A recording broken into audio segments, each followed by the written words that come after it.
Are you looking for ways to make your operations more sustainable? As sustainability initiatives grow increasingly more important, organizations struggle to find methods for reducing CO2 emissions in ways they can measure.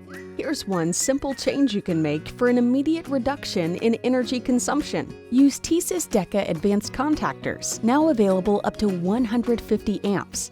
A TeSys Deca advanced contactor has an electronic coil instead of a traditional coil, so it uses less energy and leads to lower CO2 emissions. Contactors are used in many components in machinery and equipment, so the reduced CO2 can really add up. But how much really? Use the TeSys Deca Advanced Calculator to find out. Just enter a few basic data points about your current design. Find out your current annual energy consumption from contactors and how much energy and CO2 you will save by switching to TeSys Deca Advanced.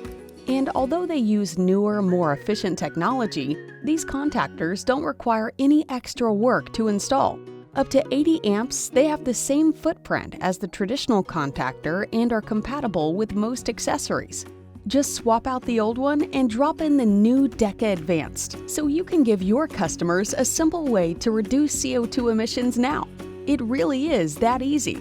Visit the calculator page now to see your energy savings.